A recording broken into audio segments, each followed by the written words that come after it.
No, that's not it. Wait for me. After a night out. As I walked alone through the entertainment district, I saw Alex coming out of a high-end hotel. Beside him were a woman I didn't know and a small boy. Why? What's going on? I couldn't understand for a moment. I was so confused, I didn't know what to say. It seemed the same for the other person. The buzz of the entertainment district filled my ears, adding to my confusion. You have a family. I quickly spoke those words to Alex and hurried away. What should I do now? Has Alex changed because he started a family with someone else? As I tried to grasp the situation, I walked desperately to get away from the entertainment district. Alex did not follow me. My name is Emily. I'm 35 years old. I work at a marketing company. It's tough every day, but I enjoy my life. Although my company isn't large, we've been getting a decent amount of work.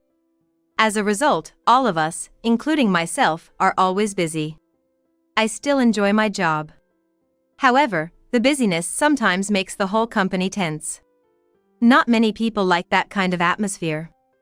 Being in such an environment can be mentally exhausting.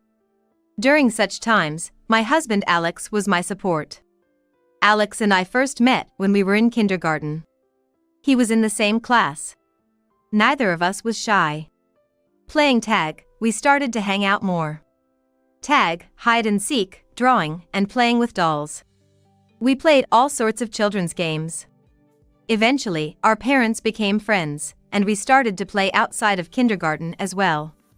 We played in the park near the kindergarten, and sometimes our families went on little trips together.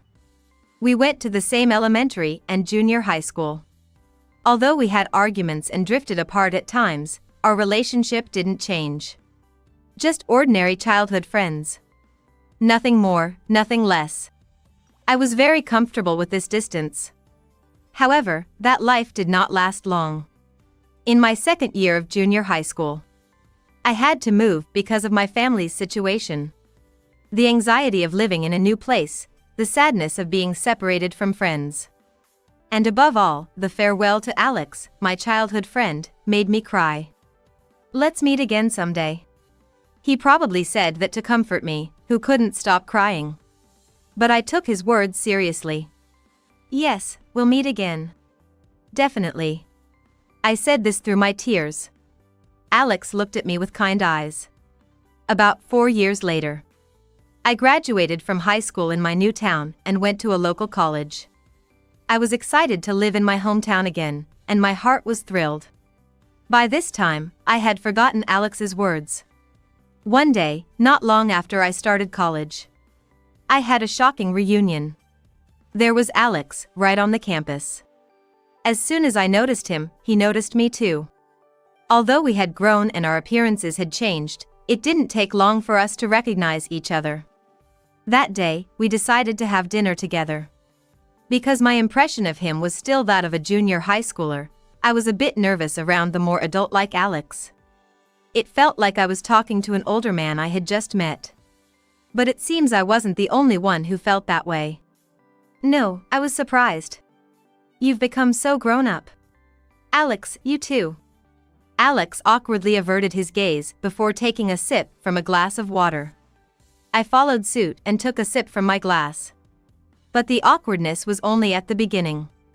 As we talked, the tension eased, and soon we were able to talk like we used to.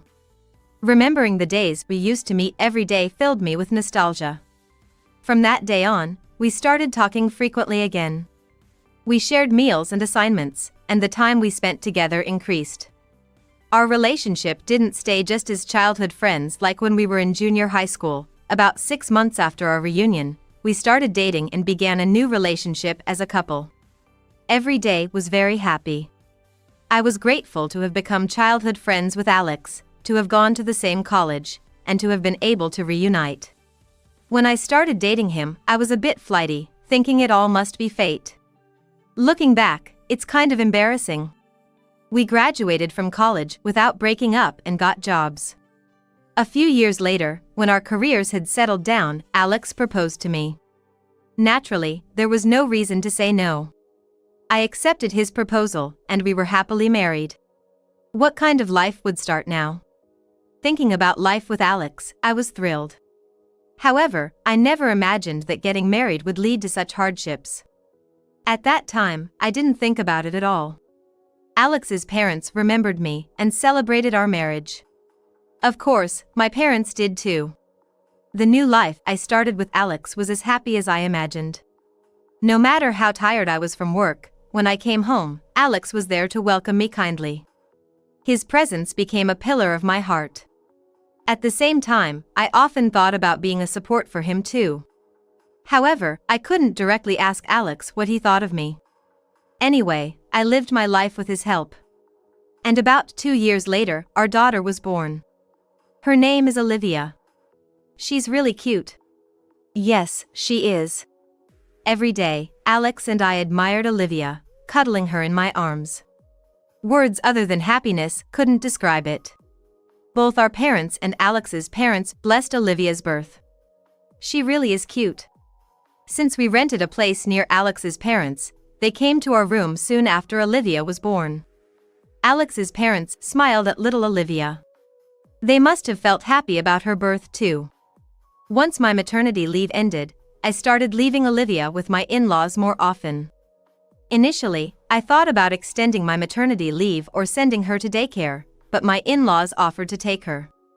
I felt guilty, but after discussing it with Alex, we decided to rely on them.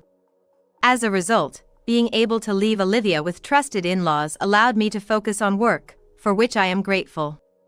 Of course, after work and on days off, I treasured family time. Both Alex and I continued to strive to build a better home. However, that wish was not to be fulfilled. 5 years after Olivia was born, Alex's attitude changed, and so did our home environment. Hey! This shirt! Didn't I tell you to wash it? No, I didn't hear that. Shut up. You were probably just spacing out anyway. Just make sure it's washed by tomorrow. Gradually, Alex's personality became overbearing. The Alex I knew was far from this. I had no idea what started it. The first sign of change was when Alex became distant.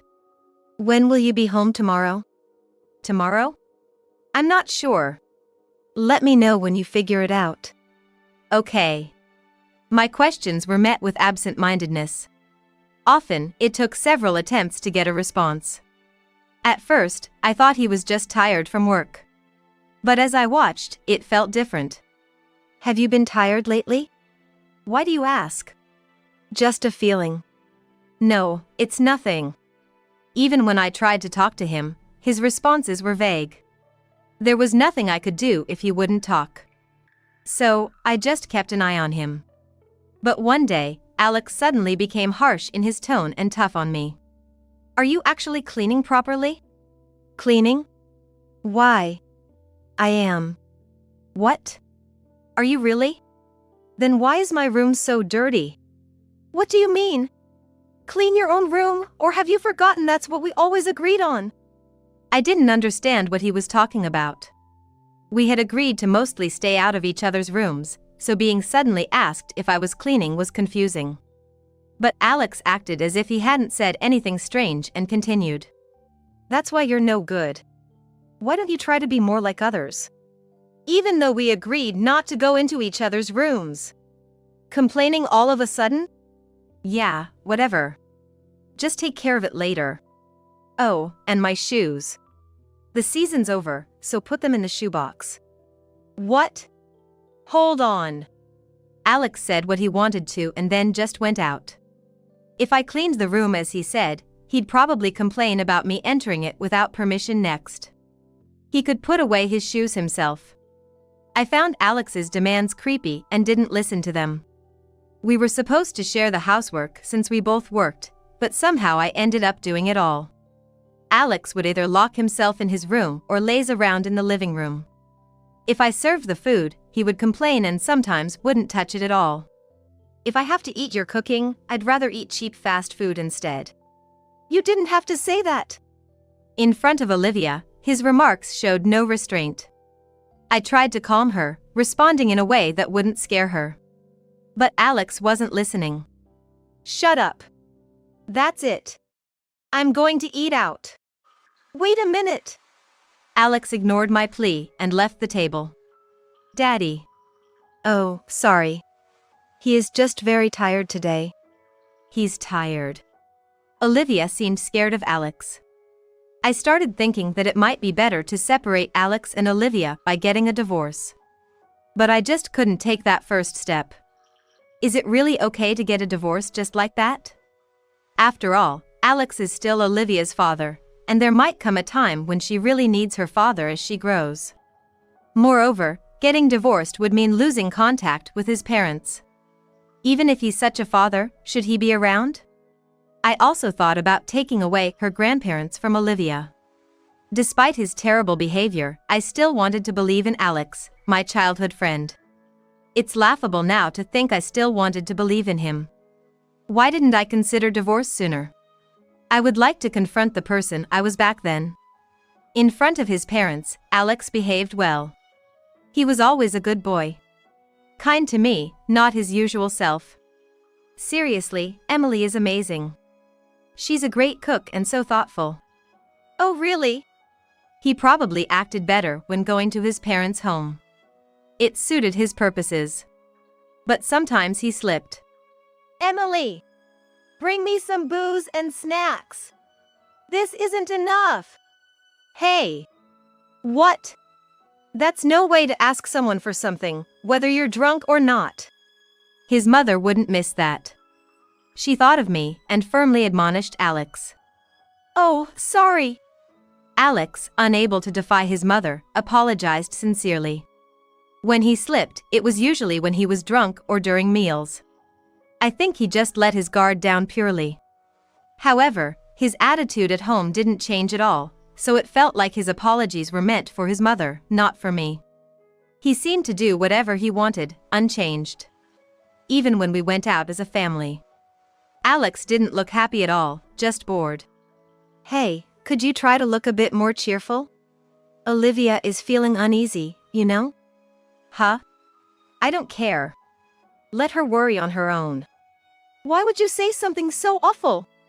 What does Alex think about being married to me, about having Olivia? The day we got married, the day Olivia was born. Wasn't he as happy as I was?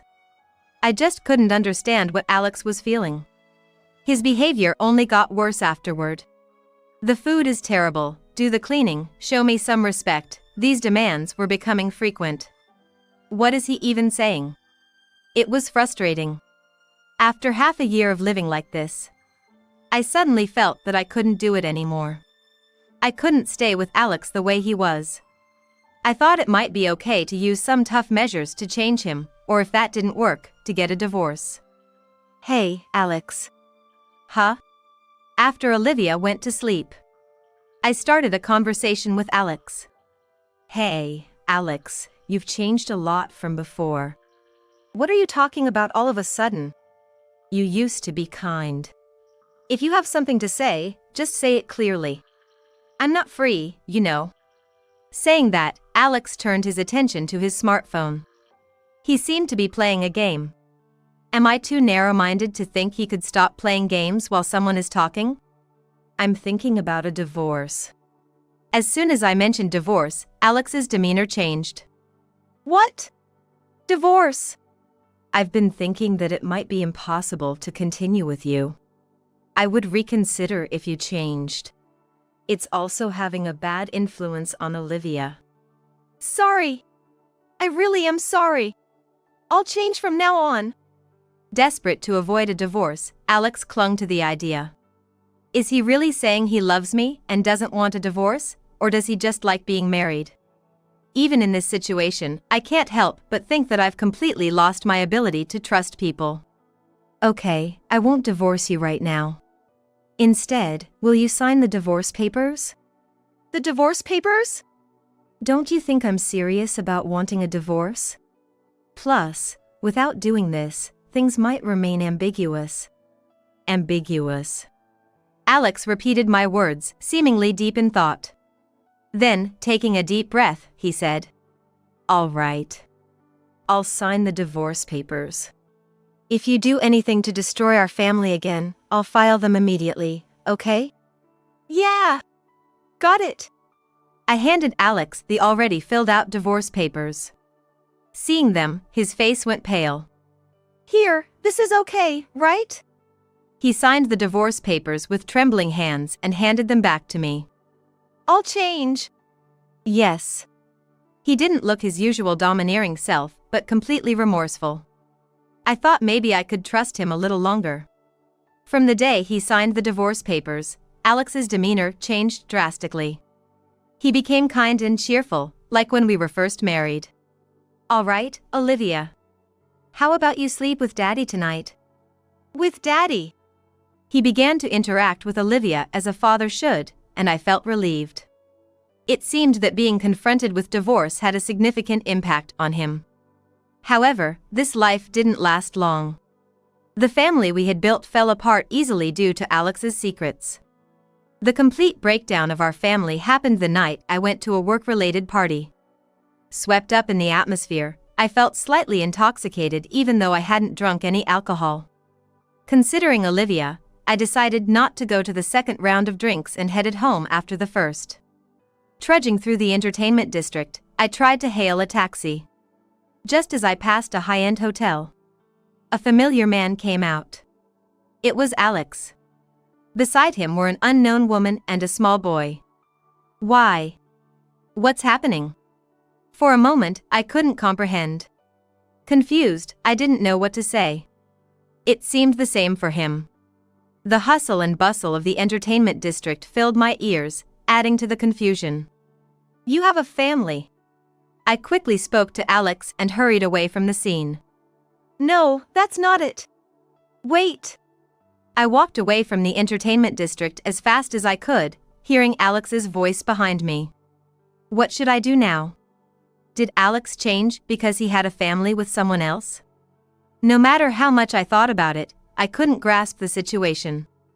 Before I knew it, I had walked past the entertainment district and the taxi stand, ending up in a deserted area. Looking around, there was no one else. I thought maybe Alex might follow me, but he did not. I felt foolish for even hoping a little. Without stopping, I continued home. After being shown such a scene, I wouldn't believe it if someone told me they were strangers. I hurriedly retrieved the stored divorce papers and headed to the lawyer's office. Thus, we were no longer husband and wife. Surprisingly, the relationship ended quite abruptly, leaving me with indescribable feelings. The day I got him to sign the divorce papers. Had he forgotten the words I said about filing them immediately if he destroyed our family again? No, he hadn't forgotten. Maybe that's why he was sneaking around. I went straight to his parents' house after filing the divorce papers. I pressed the doorbell upon arriving. His mother came out immediately. Hi. Was the party fun? Yes, it was fun. Thank you. I wanted to act cheerful as usual. Although I thought so in my head, I couldn't bring myself to do it. His mother seemed to notice something was off. After looking concerned, she kindly invited me inside. Mommy! Emily, you're back. Thank you for taking care of Olivia. I patted Olivia, who had hugged me, and thanked my father-in-law. His mother continued to look worried. Honestly, I didn't want to discuss divorce in front of Olivia. However, it couldn't be helped. I calmed myself and turned to face my in-laws. I have something to tell you. I felt a slight tension cross their faces at my words. After that, I explained everything about the divorce from Alex, the things he had done, and the pre-signed divorce papers. His parents listened seriously without interrupting. That's why we ended up getting a divorce. That's shocking. It must have been a shock. After I finished talking, my mother-in-law seemed stunned and unsure what to say. When I looked at Olivia beside me, she was staring at the ground silently, seemingly understanding the situation. Seeing her expression, I felt even more sorry for causing such turmoil. I'm truly sorry. My son has caused so much trouble. No, please, it's not your fault. I don't even know what to say anymore. It's embarrassing. I'm really sorry. We'll talk to him properly." Hearing the apology from my father-in-law, my mother-in-law hurriedly spoke up. "It's not your fault at all, you shouldn't apologize." Of course, my in-laws hadn't done anything wrong. I continued the conversation. "For now, Olivia and I will stay at a hotel tonight. Starting tomorrow, we'll probably move to a service apartment. I wish we could have you stay here, but we never know when he might come back, and that's worrying. Once we get to the hotel or move somewhere, I'll let you know, okay? I worry about you." Thank you. It felt like they truly considered Olivia and me as part of their family, which was comforting. I quickly booked a hotel and took a taxi there with Olivia. "Mom, what's going to happen now?" "Don't worry about anything, Olivia. Mom will always protect you." I hugged Olivia gently, reassuring her. No matter what, I couldn't let her suffer. Looking at her face only strengthened my resolve. Ultimately, Alex did not contact us that day. I wondered what he was thinking after I had seen that scene. However, his lack of contact suggested to me that he had no intention of reconciling with me. But the next day, as I left work to pick up Olivia, Alex called. I moved to a secluded area and answered the phone. Instantly, his loud voice filled my head. "What the hell have you been telling my parents?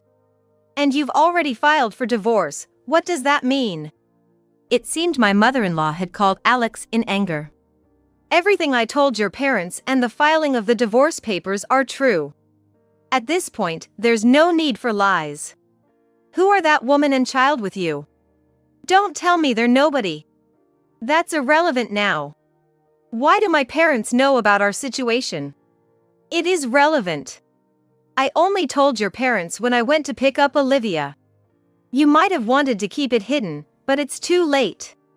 We talked about filing for divorce if you did something to destroy our family, and it was bound to come out eventually. Don't you get that? No, I mean, I don't accept this divorce." I was dumbfounded by his words and couldn't respond. "Whether you accept it or not, I've filed the papers. So it doesn't matter. But What?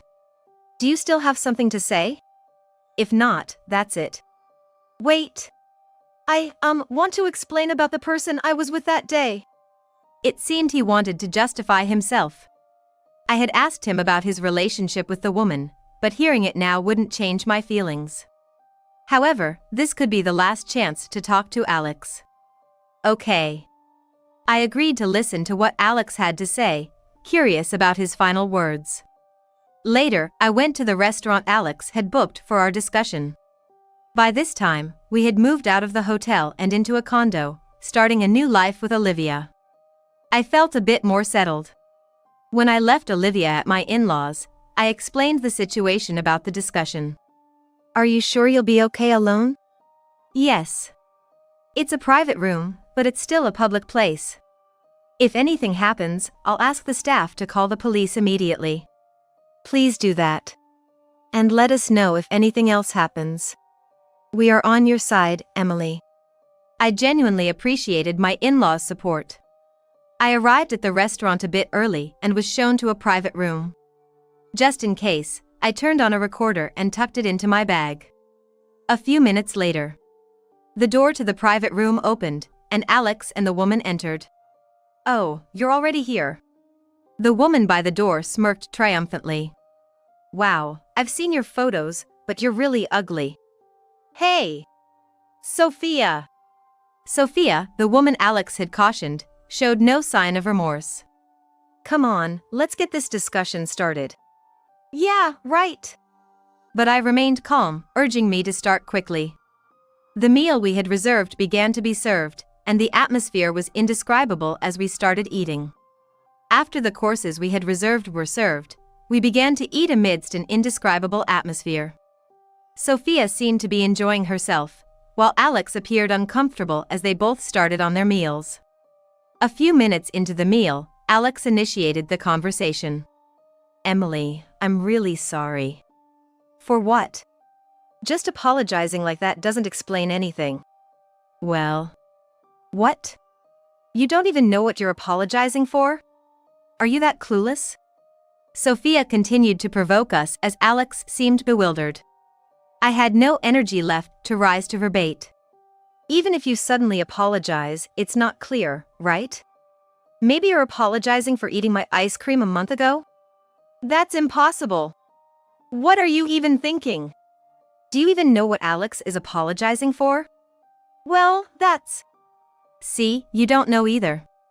Just as I was about to say this, Alex spoke up. I'm sorry for all the trouble I've caused. For not valuing our family, for the awful things I said to you and Olivia. What exactly is Sophia to you? Well, why hide anything now? Come on, tell me. It was clear from seeing Alex and Sophia come out of the hotel, and from her behavior today, that they were in a relationship. Honestly, I still can't believe they have a child. She's sort of my girlfriend, or something. A mistress? Reluctantly, Alex nodded. I'm not sure if Alex feels guilty about his relationship with Sophia, but she certainly doesn't seem to. Hey, Alex. We really don't have time to be attached to such a troublesome woman. Let's get married soon, huh? Hey, Sophia. Keep quiet. Oh, come on, why not just get married? It would be happier for the kid, you know? Hey, Emily. I nonchalantly continued to agree with Sophia's suggestions. Watching Alex's tone become more agitated as he tried to stop us, I could tell he was losing his composure. Just go ahead and get married quickly. Oh, and the wedding. Shut up. Enough. And then he exploded. What the hell is this all about? What? Emily, divorcing you was the right decision after all. What? How does that make sense? It would make sense if he was angry with both me and Sophia. But why is he directing his anger only at me? When you first said you wanted a divorce, I tried to stop you because I thought I'd lose money. Even today, I wanted to make excuses, or something like that, to continue our relationship even after the divorce. What's the reason for making excuses? What do you want from continuing a relationship with me? Just for the times when you're out of money? What are you even saying? I couldn't understand what Alex was thinking. One thing was clear, Alex didn't love me, he just loved the money I brought in. Shut up. I don't even know what I want anymore. If Alex doesn't know, neither do I. Alex, do you even understand why it's come to this? What do you mean by this? I don't know how you two met, but if you hadn't tried to maintain two households at the same time, none of this would have happened. If you married me, you should have just had a family with me. If you fell in love with Sophia and wanted to marry her, you should have asked me for a divorce. I explained calmly to Alex. But Alex remained silent. Well, it's too late for regrets now. It's clear you haven't reflected. For now, I'll be claiming child support from you, Alex. What? I'll have my lawyer handle the financial aspects. Just wait for the formal notice. Alex had said he was out of money, but that didn't concern me. I firmly intended to claim child support to make him realize how terrible their actions were. Wait a minute. We told you we don't have money. And we have a child too. Well, so do I. You've had your way so far, now it's time to face the consequences. So, that's it for me. Hey, wait a minute. As I was about to leave the private room, Sophia called out to stop me. But it was Alex who held her back. Sophia, enough. Let's just pay. But if we pay, we don't have to deal with this anymore. It's better than continuing to argue. Treating me like the villain made me angry. But paying the money indeed means they could avoid dealing with me sooner. Sophia seemed to accept Alex's reasoning, and she stopped complaining further. Afterward, as I had said, I had a lawyer send them a formal notice. Then the payments for child support started coming in. Once all the money is transferred, our relationship will officially end. I was looking forward to that day, though it was still a long way off. However, reality didn't proceed as smoothly as I had hoped. On a certain holiday, while I was at home, the doorbell rang. I had a bad feeling and checked the peephole to see who it was. Alex and Sophia were standing there, looking angry. I hadn't told them where I lived. How did they find out? Were they monitoring me? I broke out in a sweat at the thought. But ignoring them now would only mean they would come back later. And causing trouble for other residents would not be good. After taking a deep breath, I opened the door. What's going on? Emily! So you were here after all. Please, we're begging you. Reduce child support. Hey, please. We can't pay anymore. They were asking for a reduction in child support. It was pitiful. I can't do that. Besides, the child support isn't money for me, it's for Olivia. I already claimed less than the going rate. Don't you understand that continuing like this will cause more trouble for Olivia?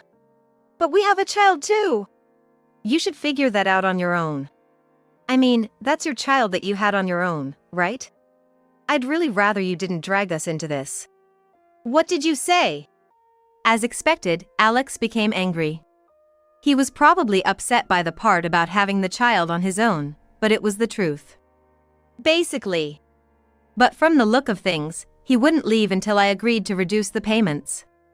As I was pondering what to say to make him leave, a voice came from behind. What are you doing here? Dad? That day, my in-laws had come to visit. Even though Emily and Alex were divorced, Olivia still had grandparents.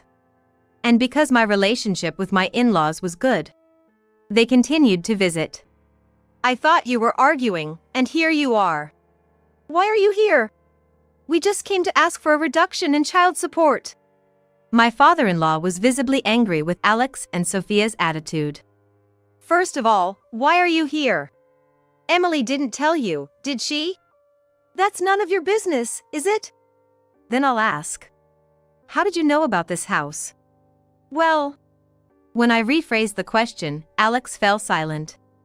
However, as I continued to stare at him without saying anything, he finally confessed. I followed Emily after work. What? From the moment you left her office. That's how I found out where you were. I thought that even if I emailed or called to ask for a reduction, you wouldn't listen, so I came directly.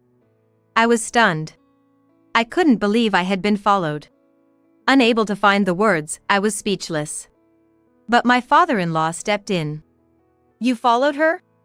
You really did something despicable. You weren't planning to force her to agree to a reduction by confronting her directly, were you? Forced. Since then, Alex had been silent. He must have hit the nail on the head. I shuddered to think what might have happened if my in-laws hadn't been there. That's right. I'm ashamed to say you're my son. You know it's natural to pay child support since you have your child, right? Why should Emily have to compromise? Following Emily to find out where she lives could be a crime, you know. Well, Did you know that? I couldn't tell what Alex and Sophia truly felt. But it was clear they would stop at nothing to get their way, making me instinctively step back. But I thought Emily wouldn't listen unless I did this. That's right. This lady never listens to us. Don't try to blame everything on Emily. She's done nothing wrong. Alex and Emily remained silent. It would have been nice if they could have apologized right there, but it seemed they had no such intentions. However, after hearing a particular declaration from her father-in-law, they quickly began to apologize. I'm cutting ties with you, Alex. What? You're cutting ties? Didn't I say it earlier? It's embarrassing to have a son like you. A son who causes trouble for others is not needed. Don't ever appear in front of us again. Got it? No, that's too sudden. I haven't done anything that bad. Even now, he still said such things. It was astonishing how little he understood the situation.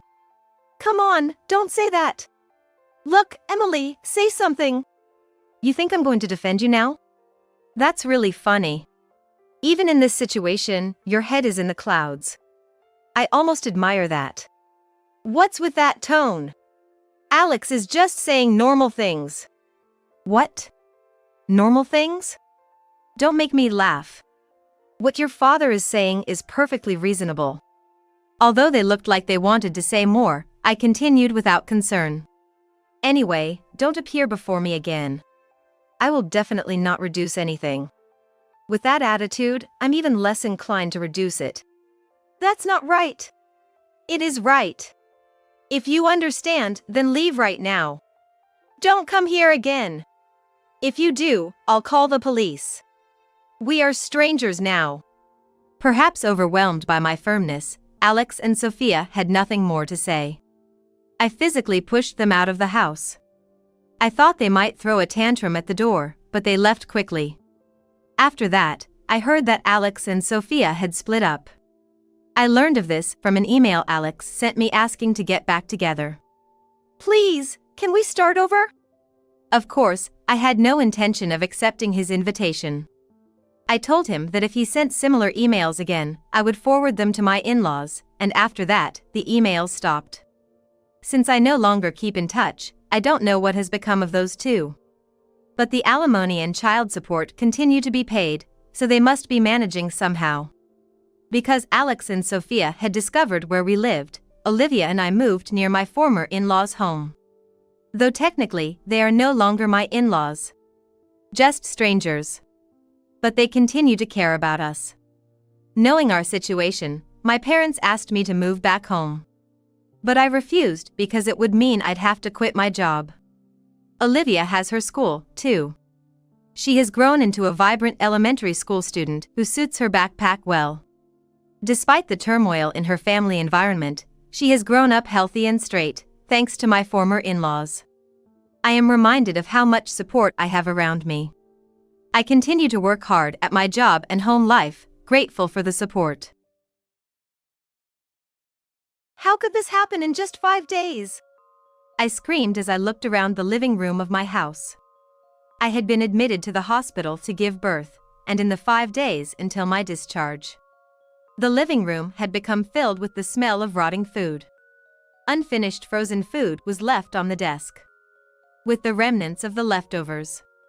Scattered across the floor were plastic containers and trays, probably leftovers from some ready-made meals. Surrounding them, I could see lots of what appeared to be flies. Cleaning and tidying up is your job, right? So I just left everything as is until you got back. My husband, waving his hand irritably at the small insects flying around the light. He turned around and frowned upon seeing me, covering my nose from the stench. See, it's impossible to live in such a stinky room, isn't it? Hurry up and clean it. I was at a loss for words. Could my husband not see the baby in my arms? My name is Madison, a 28-year-old office worker. I've been working at the company I joined right after graduation, blessed with respectable supervisors and colleagues, and everything's been going well. A few years ago, I married Ethan, who I met at the same company, is 2 years older than me. After we got married, I continued working, and Ethan and I were good colleagues at the company, and after work, we were great partners, supporting and encouraging each other through our troubles. When we were about a year into our marriage, I found out I was pregnant. We were delighted since we wanted a child. Our parents and in-laws cried tears of joy when we told them. My in-laws have been kind to me since Ethan and I started dating. When I first went to their house to greet them before we got married, they welcomed me with open arms. After getting married, since our homes are close, Ethan's mother and I often go out on weekends, and we've built a good relationship. When I told Ethan, "Your parents are truly considerate and wonderful," he nodded and said, "Mom's been an amazing mother who's looked after me." Dad worked from dawn till dusk and wasn't home much, but he always showered us with love and gratitude towards Mom, which made me realize once again what a caring couple they are. After we got married, my mother-in-law would often express concern, saying, "Values have changed over the years, and as long as you and Ethan are happy with your lives, that's all that matters. But I worry that you, Madison, will be burdened with all the housework now that you're married and working." I reassured her with a smile, saying, "No need to worry. Ethan and I are splitting the chores well and helping each other out," and she seemed relieved. Actually, Ethan and I began living together after we got married. My mother-in-law knew this and was probably concerned about whether we could live together without any discontent. Of course, there were some worries about getting married without having lived together first. But Ethan was always kind to me during our dating period, never forgetting to be considerate even after many years. So I was confident that we could live together without any problems. True to my expectations, Ethan had been sticking to the promises we made since we started living together, and he never pushed all the responsibilities onto me. He even said he wanted to lessen my burdens more. Such a caring husband, after finding out about my pregnancy, told me to rely on him more when we were together since something might happen to our precious child. Despite his busy schedule, Ethan managed to take care of the household. In the early stages of my pregnancy, I suffered from morning sickness and often had to take time off work. I used to blame myself, having always managed to balance work and everything else before. Even when I saw Ethan going to work every day and felt that I should at least do some housework, I couldn't because I was feeling ill.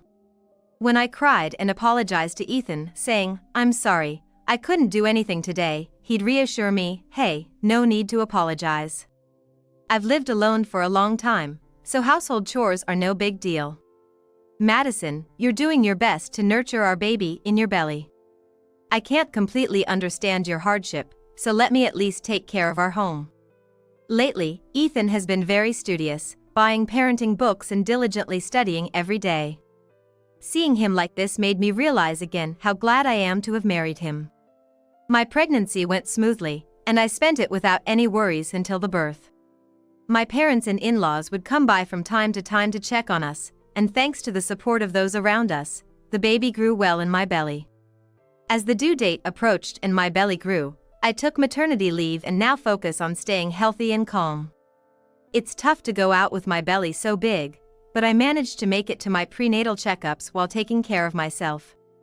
Recently, as I've entered the final month, my mother-in-law, who lives nearby, started accompanying me to the checkups because she's worried about me. She helps carry my backpack and other items, and while I feel a bit guilty, I'm also very grateful. At first, I felt guilty for having her come all the way with me and declined when my mother-in-law offered to accompany me. But she cheerfully said, "Now that my children are grown up, I have quite a bit of free time. Besides, attending your checkups is pretty much all I have to do. I'm certainly concerned about your health, but it also doubles as exercise for me, so it's a win-win situation." So, I began to rely on her and together we headed for the checkup that day. Then, one day, while I was getting my usual checkup at the hospital, I was suddenly struck by a pain in my stomach. The doctor, noticing something was wrong with me, calmly said while trying to reassure me, "I'll perform an internal examination right away." While I was nervously waiting for the results, the doctor said, "You're showing signs of labor, so you'll be admitted right away. We'll prepare for the delivery while monitoring you closely. You're going to meet your baby soon," he told me gently. However, it was also sudden that I was not mentally prepared. In the midst of this, my mother-in-law held my hand and reassured me, "It's going to be all right. I'll be right here with you, so don't worry." I reminded myself that I had to stay calm for my baby, and gradually I came to accept the situation and prepared myself for the imminent birth. I had calmed down a bit when my mother-in-law said, "I'm going to run home real quick to grab what you need. I'll be right back. I'll also give Ethan a call," and she dashed out of the hospital. A few minutes later, my mother-in-law came back and immediately asked me, "Are you okay? Are you in any pain or discomfort?" "Thank you so much. You've been a great help." She held my hand and said with a smile, "It's nothing. Just let me do this much. Ethan might be able to get off work early. He could still make it in time for the birth. I've already called your parents just in case." Her words reminded me that I had completely forgotten to inform my parents about the labor pain and my anxiety about giving birth. My parents, living in the next town over, which I'll equate to living in the next state over, might not make it before the birth, but they said they would come right away. Soon after, my father-in-law arrived, simply saying, "Oh, it's time," and watched over me from the corridor. Then, a while later, my parents arrived. While enduring the repeated labor pains, I waited for the moment to come. My parents deeply thanked my in-laws. Thank you so much for everything, from getting things ready for the hospital stay to being by our daughter's side. And to me, they said, it'll be over soon, take some deep breaths. We're all here with you, you'll be okay. My in-laws replied with a smile to my parents, oh, no worries at all. We're just glad we made it in time, and the whole family, except for my husband, surrounded me. I was growing more anxious as the intervals between the pains shortened, but having my whole family there was a great comfort. Several hours later, even though it was late into the night, I gave birth to a healthy baby. While waiting in the lounge near the nurse's station, trying not to disturb the other pregnant women and mothers, my in-laws and parents expressed their joy through silent hugs and high-fives. Having finally given birth, I was overwhelmed with relief and moved by the sight of my newborn, though I felt a pang of disappointment that my husband was not by my side.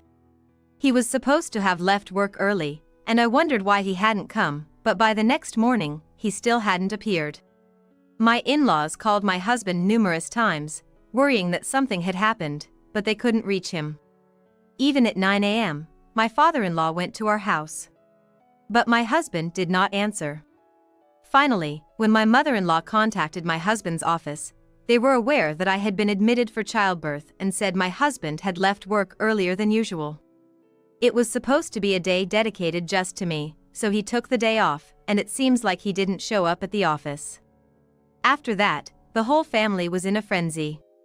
If I'm not at home or the office, we thought maybe it was best to go to the police, and it was starting to turn into a big deal. However, just as it was about to be noon, the receptionist informed us that my husband had arrived. Relief was short-lived, and I couldn't help but feel anxious, wondering what on earth had happened. But as I was about to speak to my husband who had come to the hospital room, I was at a loss for words. "Ah, so it's born." It was all he said at first.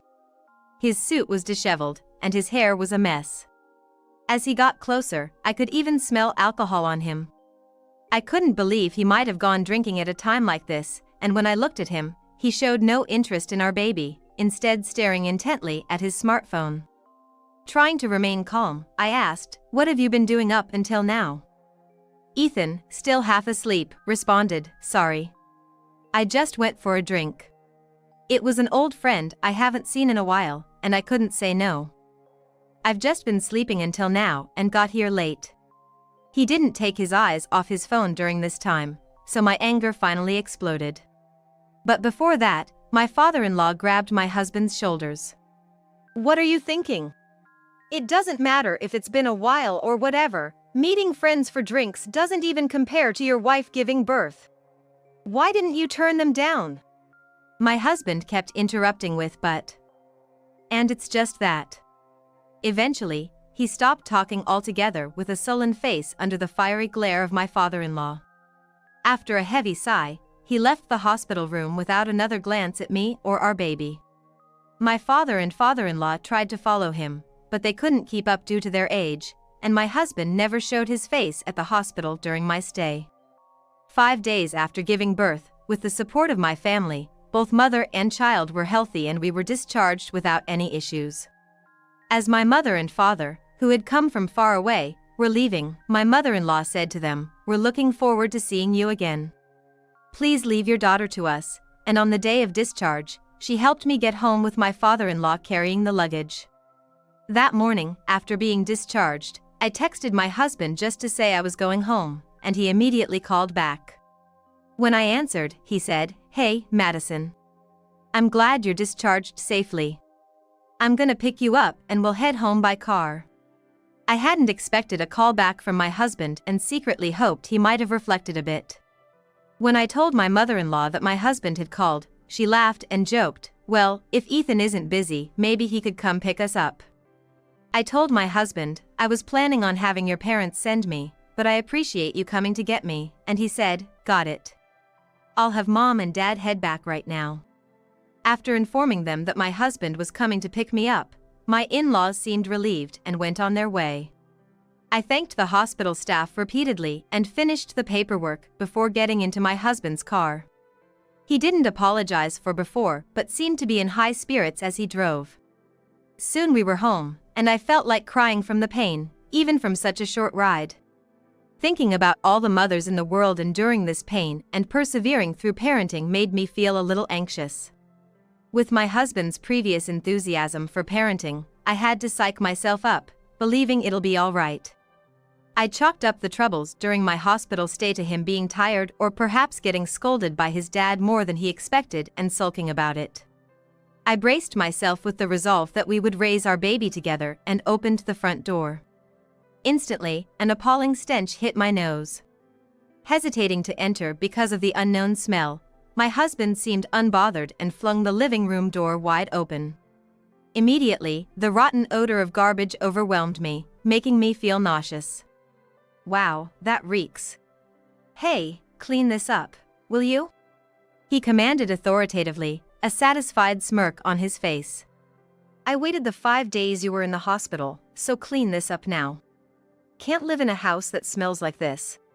Holding our baby, I nearly collapsed on the spot but managed to restrain myself. How can you live like this, to let the house get so dirty?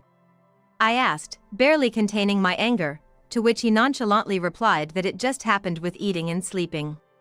Food left out. Washing, laundry, and trash are left everywhere. The house was in a deplorable state, unrecognizable as our home.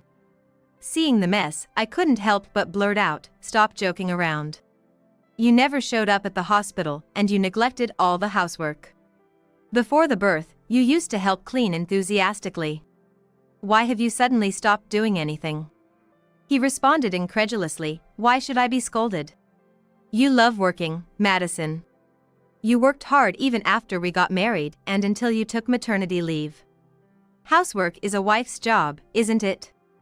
I thought you'd be happy to have something to do when you got back, so I left it for you. Clean it up now that you're discharged." He had grown accustomed to the mess, nonchalantly relaxing on the couch in the fly-infested living room. It was impossible to live in such filth, let alone lay a clean towel down for the baby to sleep on. Attempting to clean while holding the baby was futile, so I yelled at my husband, who was scrolling on his phone. Do you really think I can clean up in this state? If you're not going to do it, hold our baby at the entrance. It's impossible to care for our baby in this mess. He sighed in exasperation. Why do I have to take care of it? Housework and parenting are your job. You're supposed to do these things, right? And since when did you start ordering me around so much? This is why women are no good. Still acting like you're pregnant even though there's no baby inside anymore. You're the worst, trying to make excuses and boss your husband around. I reached my breaking point. Enough! What's gotten into you? Why are you acting this way? What happened to you while I was in the hospital? Tears streamed down my face as I confronted him, and he groaned, avoiding my gaze. Then, as if psyching himself up with a slap to his cheeks, he stood up with determination. I've been too lenient with my wife, turning her into a useless woman, but not anymore. I've decided to properly educate my wife as a husband should. He declared, his face contorted with effort. I've done my part. I went to pick you and the baby up from the hospital to ensure I wasn't completely detached from parenting. I've made it clear that housework and parenting are your responsibilities. I'm becoming a responsible husband. Speechless at his transformation, I stood there as he announced, I have plans to go out drinking with a buddy. Make sure the house is clean before I get back. Don't expect any help from me, and with that, he left. All I could do was stand there, unable to process the drastic change from the kind man I once knew. What could possibly have happened to turn the man who was once eager to share household duties and learn to be a good father into this? In my panicked state, the sight of the garbage-filled room pushed me over the edge, and tears began to fall, landing on my baby's cheeks. The baby, awakened by my crying, began to fuss, and I started crying out loud as well. Mom, I just don't understand anymore. Help me. I pleaded as I sat in the entranceway and called my mother on my phone. As soon as the connection was made, I cried out, and my mother said, I'll be right there, while my father drove her to me. She told me to wait outside rather than stay in the dirty house. Sitting on the front porch with my baby, I continued to cry quietly under the bright sunshine. When my parents arrived, my in-laws were with them. Upon seeing me, my mother-in-law immediately began to apologize profusely. My parents intervened to stop her, assuring that it was Ethan who was to blame. Once that was settled, I finally had a moment to ask why my in-laws were there in the first place. Tears welling up in her eyes, my mother-in-law confessed, "The truth is, we also doubted Ethan and feared he might be troubling you. So, we decided to secretly visit your house. That's when we bumped into your parents and they kindly gave us a ride here. I'm truly sorry for all the trouble our son has caused." I had to somehow stop the conversation from turning into another round of apologies. My father-in-law, who was so angry he looked like he might start yelling at any moment, didn't utter a single word. But the way his temples throbbed red and twitched told me he was on the verge of an outburst. Neither my mother-in-law nor my father-in-law could get through to Ethan on the phone. That darned son of mine. Next time I see him, I'm gonna give him a piece of my mind, my father-in-law muttered, then took several deep breaths to calm down. After a while, he seemed more at peace and kindly said to me, "Now, you shouldn't be stressing yourself. Please, ride in my car. We'll handle the cleaning, just wait for us." With that, he and my mother-in-law took my child and me to the car and then entered the house. My parents followed suit, insisting on helping, and I could hear all four of their screams. No doubt they had opened the door to that bug-infested, foul-smelling living room. I hugged my baby tightly in the car, feeling terrible about the situation. Hours passed as my father-in-law went out to buy insecticide, and bags packed to the brim with trash were taken out to the collection area. Thanks to their efforts, when I entered the house again, there were no bugs, ventilation had been done, and the smell was much less offensive. It appeared they had cleaned every room, not just the living room. I felt a profound gratitude as my mother and mother-in-law prepared dinner. It had been a long time since I had someone else's home cooking. Having managed my diet strictly during pregnancy, it tasted even more delicious, and I polished it off in no time. The home-cooked meal helped ease my anger towards Ethan for a while. As we were waiting for Ethan's return, someone knocked at the door. Just as I rushed to see, my father-in-law reassured me, "You take it easy," and went to answer it. He answered and exclaiming, "Ethan?" I knew from my father-in-law calling my husband's name that Ethan had come home. I wondered why he would knock the door. While quietly trying not to wake the sleeping child, we all went to see. To my surprise, a man was dragging Ethan into the house. Ethan's face was red and swollen, and he was sobbing loudly. Upon seeing me, the man introduced himself, "Nice to meet you. I'm Michael, a friend of Ethan's. We went out for drinks, and that's when I heard about you and the baby. I had no idea, and I am terribly sorry for causing such distress during this challenging time." I was surprised, but had the man raise his head to see my husband still sobbing. Noticing my gaze, a man Michael said, "This guy was boasting about defeating his lousy wife in argument, so I asked for the details. Turns out, what he did was so terrible, and even though I told him to go home, he wouldn't listen and didn't understand what he'd done wrong, so I ended up hitting him. I'm sorry." Since the mood for drinking was gone, it seemed they had disbanded, but he couldn't leave my weeping husband behind and brought him home. As I was apologizing for the inconvenience, suddenly my husband raised his face and started yelling. "Just because you were out-argued, you resort to violence. That's why you can't get married. You're single because you don't understand that household chores and parenting are a wife's job. It's the worst to be punched out of nowhere by someone who's just an onlooker." "Look, I'm sorry for hitting you. I apologize for that. But seriously, what's going on with you? Last time we met, you were fine, right? Why are you suddenly saying stuff like a deadbeat husband?" Michael said, clearly baffled. Feeling the same, I realized my husband's attitude had indeed changed abruptly. "Ethan, you never said such things before I was hospitalized for childbirth. You said household chores and parenting are a wife's duty, and that the husband should come first. Why did you suddenly start thinking that way?" When I asked again, my husband blurted out, "Household chores and parenting are a woman's job." That's what everyone says. I realized that I was wrong all along. Who's everyone? Your coworkers? Friends? Who exactly are you talking about? I asked him straight in the face, to which he replied shortly, people on the social media. What? You're taking information from the internet at face value? Are you out of your mind? Michael said, raising an eyebrow in disbelief. My husband, looking annoyed, thrust his smartphone at him. Look at this. It's obvious women should do household chores because they don't earn as much as men. Only women can have babies, so parenting is their job too. See, everyone agrees with this.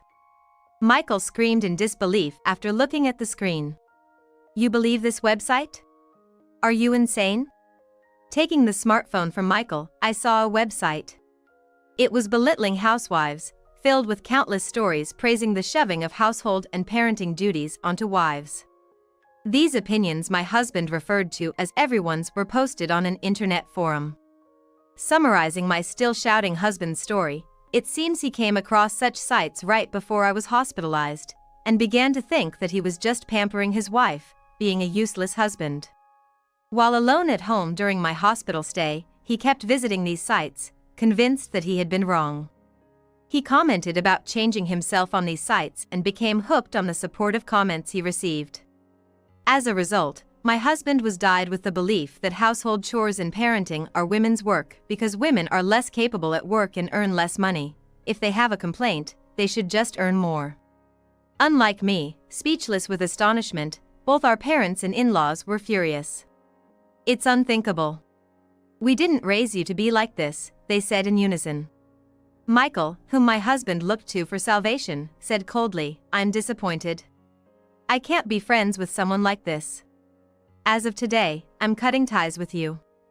I joined in, confronting my husband. First off, why should I prioritize the opinions of faceless strangers online over us? Are the people writing more trustworthy to you than we are? That made my husband look at me as if he had an epiphany. To top it off, my mother said sharply, with a cold look, it seems none of the important people here, your dear Madison, your parents, your friends, share those values. If you still think you're right, then I guess we'll have to leave you, because your thinking is different from Ethan's. My father also said, as things stand, I can't leave my precious daughter Madison with you any longer. Madison, it's not too late. We're ready to welcome you, and it's okay to rely on us if it's tough. Just then, as if a spell had been lifted, my husband, who had been raging just a moment before, suddenly calmed down. No, but... he kept repeating. When he looked up and saw my face clearly, his own turned pale as a ghost. For me, the most important thing is Madison. I wanted to be a good husband for her, sought out loads of info, and then With tears in his eyes, he prostrated himself before me with a burst of emotion. I'm so sorry, Madison. I was wrong. Seeing him like this, my father-in-law spoke in a calm voice. I have a question for you. When you were a kid, did you ever see me tell your mother that housework and parenting were a woman's job, or show that attitude? Did I appear that way to you as a father? He asked with tears in his eyes. My husband replied, Dad, you were always a wonderful father, fully supporting Mom by her side. Then he continued, I realized that I was too bound by what I read online, and I couldn't see what was around me. I'm truly sorry. Witnessing his sudden apologies, my parents said, Madison, it's up to you what to do next. We'll support you whatever you decide. After some thought, I told my husband there won't be another chance, and I decided to forgive him this time. Since then, my husband has woken up from the spell of extreme online opinions and is struggling with unfamiliar housework and parenting as he engages with our baby. I wonder how long this will last, but my in-laws and my own parents seem to share my feelings, as they continue to train him while he still strives on. He now says with concern, kids are adorable, but parenting is more physically demanding than I imagined. I now realize you've been doing all the housework and looking after the child alone while I'm at work. Thanks so much. If you're not feeling well, don't hesitate to rely on me. Looking at the smiling face of my husband holding our child, I think he might truly become a good father. I'm hoping these peaceful days will last forever. Thank you for taking care of the stupid old. My brother-in-law and his wife had promised to move with my mother-in-law, who has dementia. However, they dumped her belongings and swiftly left, forcing us to take care of her. My husband and I were in shock. But my mother-in-law was nodding with a smile. However, today's smile from her wasn't her usual confused one. My mother-in-law waved at their car with a grin. And then she loudly said, "They don't have a home anymore." Huh? No more home? What in the world is she talking about? What was this surprising counterattack from my mother-in-law on my brother-in-law and his wife who were looking forward to moving? My name is Christine Parker. I'm 34 and work at a company. My husband, David, and I shared the same hobbies, and we both tragically lost our parents early in life. David lost his father during his college years, while I lost both my parents in a car accident when I was young. We both had longings for a warm family, so we got married pretty quickly. At the time of our wedding, my mother-in-law told me, "From now on, think of me as your real mother. You can always rely on me." It was comforting for someone like me, who had lost her parents at a young age, to hear such words. After our marriage, we frequently visited her. Those were happy days, but I had one concern. It was David's elder brother, Michael. Michael, 2 years older than David, was 36 at the time we got married and was still single, living at home. I had no problem with him living at home, but Michael was the complete opposite of David in terms of personality. While David is reserved and humble, Michael judges people by their appearance and status. If he deems someone beneath him, he's outright rude, a typical jerk. Moreover, Michael looks down on David and me, working at an average company, and ridicules us every time he sees us. What? You're here again? Must be nice to have so much free time. I, working in a trading company, can't afford to be so leisurely. Even though we were visiting to see my mother-in-law, Michael would often say such things. I'm really sorry about the rude things Michael says. I know I spoiled him, but lately, he doesn't listen to me at all. My mother-in-law always apologized in his absence. I know I might be a pain sometimes, but I genuinely enjoy talking to you, Christine. Do you think you'll visit again? She had said that to me. We didn't want to leave her alone with Michael, and more than anything, I genuinely enjoyed our chats with her. So, David and I continued to visit her often. Then, about a year later, we suddenly heard that Michael was getting married. We knew Michael had found a girlfriend and had moved out, but was he getting married? It was quite the surprise for us. But after meeting his bride-to-be, it all made sense. Emily, the person my friend married, sure was a character with strong quirks. She identifies her occupation as a live streamer. Girls as cute as me will always be in demand, no matter the age. Emily boldly stated this upon our first meeting, even though she's turning 35 this year. I'm not one to comment on someone's profession, but I was taken aback that she could confidently refer to herself as a cute girl at 35. While the rest of us were taken aback by Emily's boastful introduction, Michael was sitting next to her, nodding proudly. We actually talked about wanting to become YouTubers as a couple, you know. But my company has a strict no-side job policy. They're so behind the times, aren't they?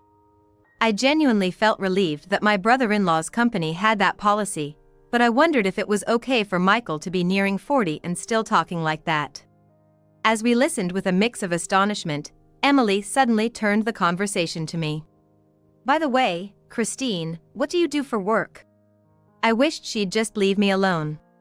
Though I felt that way, I couldn't ignore her, so I briefly introduced myself. But as soon as Emily heard my story, she quickly responded, "Really? Doesn't that sound kinda bland? Are you actually enjoying your life doing that? Seriously. You guys seem to have such dull lives. It's a once-in-a-lifetime chance, you know. Gotta live it up or you're missing out." To top it all off, even Michael joined in with those remarks. With a concerned look on her face, my mother-in-law said, "Well, if you two have decided on this, I won't oppose your marriage. Just make sure you don't inconvenience others and work together to live an honest life." After my mother-in-law made her point clear, the two of them left in a hurry. I really wondered if those two would be all right in the future. Watching them leave, we exchanged worried glances. Michael was a handful on his own, and now there was another problematic person to deal with. Still, for my mother-in-law and David, Michael is a cherished family member just the same. We immediately began discussing how we should interact with the two of them moving forward. Despite our concerns, everything was peaceful for about a year. Are you sure you're okay on your own? Wanna come live with us? We had offered my mother-in-law to stay with us. However, she reassured us, I'm fine on my own. Don't worry about me. I have plenty of friends around here.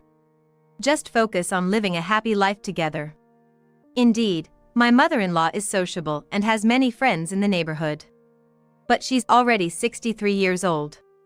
While folks in their 60s these days are still quite spry, we can't help but worry about the what-ifs.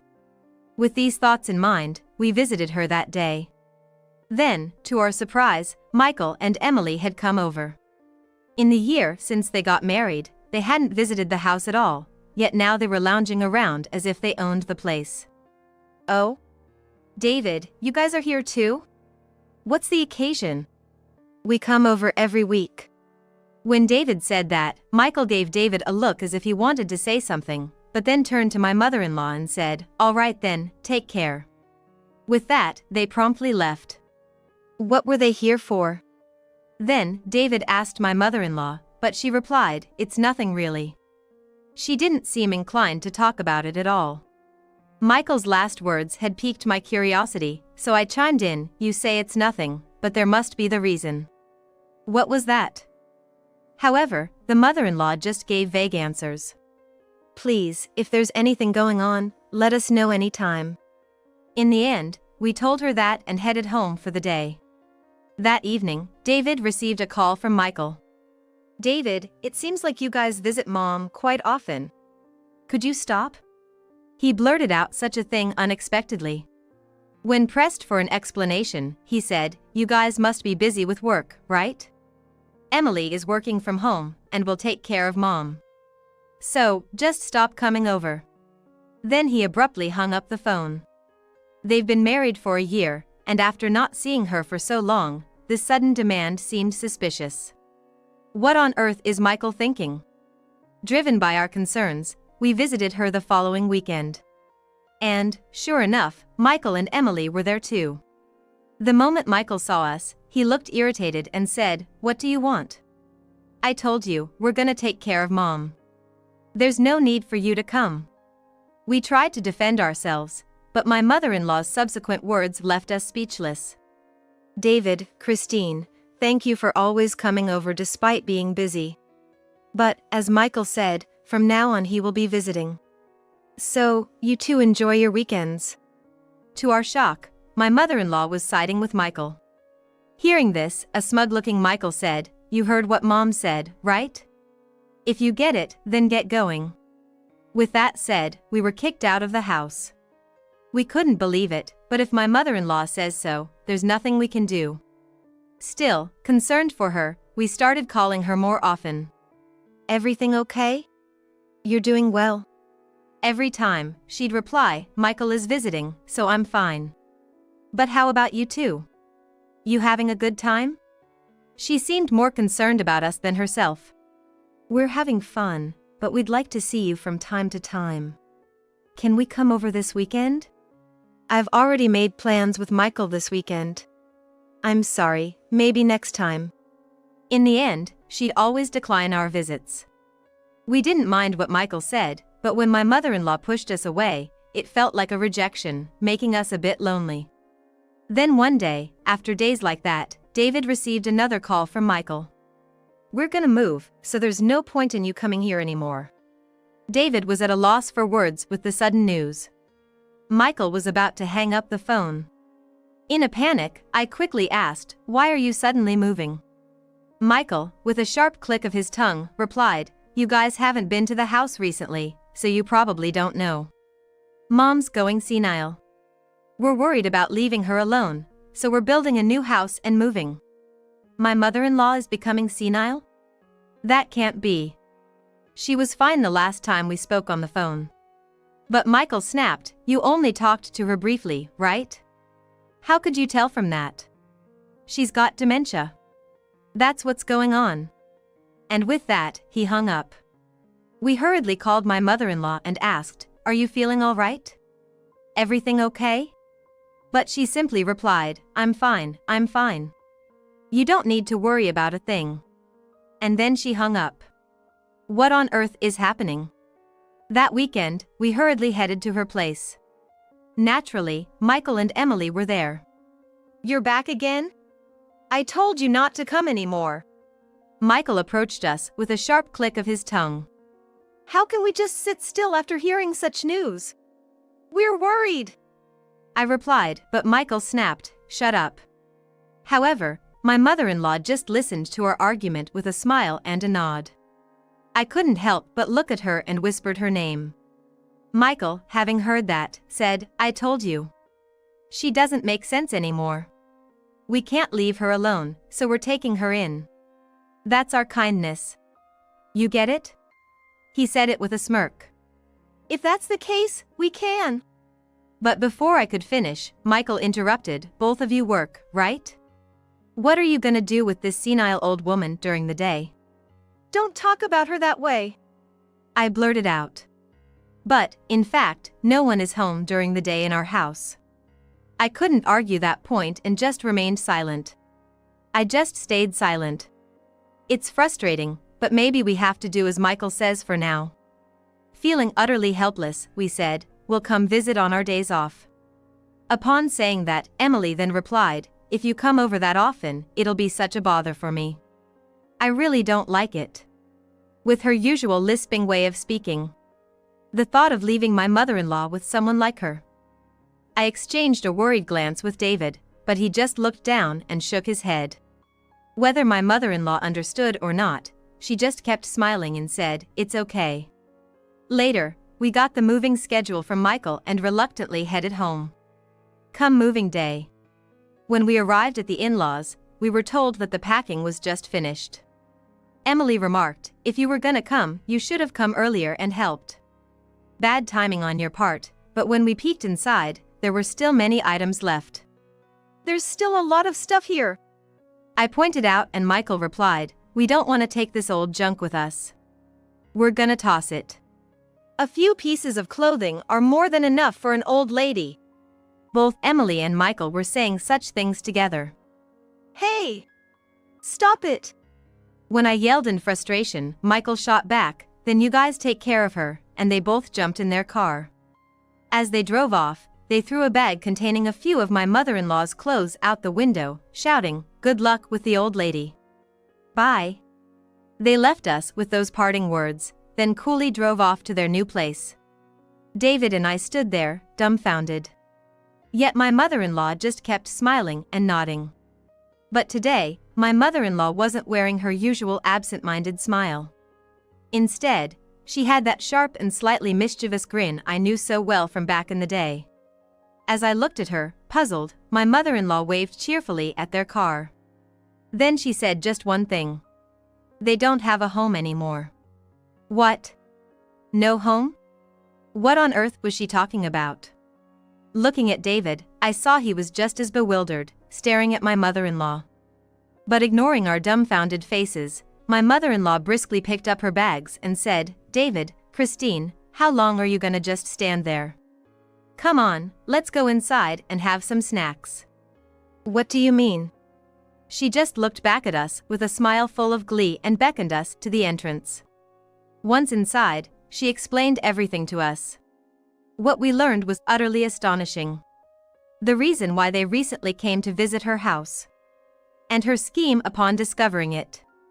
Each piece of information was beyond our wildest imaginations. A few months back, they suddenly showed up at her place.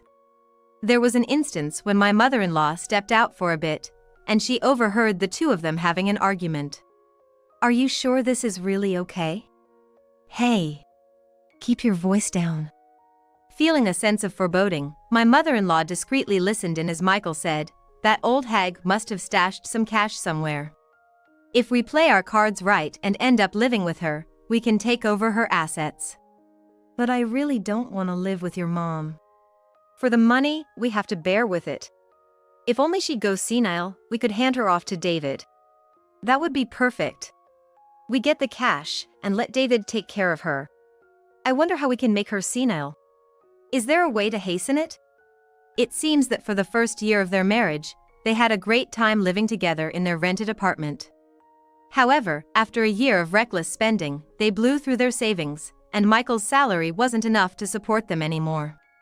Emily claimed to be a live streamer, but she hardly had any fans and was only broadcasting to a handful of viewers out of self-satisfaction. Naturally, that meant no real income was coming in. With their day-to-day life becoming more challenging, the two even resorted to borrowing from loan sharks. Desperate, they plotted to get their hands on my mother-in-law's assets. My mother-in-law was widowed young, but as it turns out, my father-in-law had been in real estate. Taking over, my mother-in-law turned out to be quite wealthy from the real estate business. Upon overhearing this conversation, she thought if she passed on the assets as they were, it would ruin the two of them. If they wish for it, then I shall oblige and play the part of the forgetful one. With that thought in her mind, she decided to feign dementia to scare the two of them off. Unaware that she was just pretending to have dementia, the couple brazenly started discussing their plans to take over the assets right in front of her. No way, Mom's really lost it, huh? Emily, did you do something? Of course not. Maybe my wishes worked. But what are we gonna do now? If she's gone senile this early, will we actually get the money? Don't worry. First, we tell her we want to build a house to live together. That way, she'll build the house and put it in my name.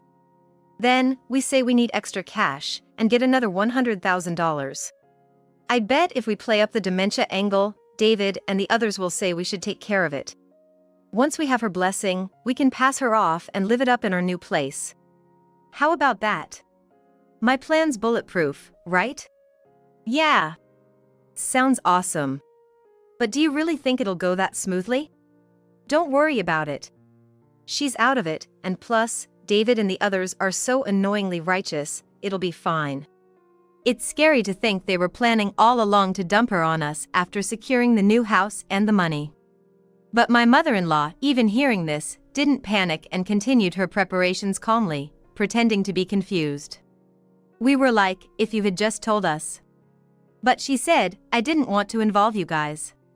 Sorry for the worry. My mother-in-law said that, laughing. However, hearing this, a question popped up for us. Wait a sec, but what about the house? When David said this, my mother-in-law chuckled, you'll see soon enough. It's about time, isn't it? Right at that moment, the phone rang. It was Michael.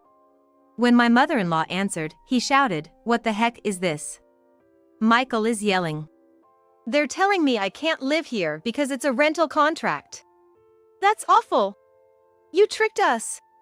Emily joined in, making a scene.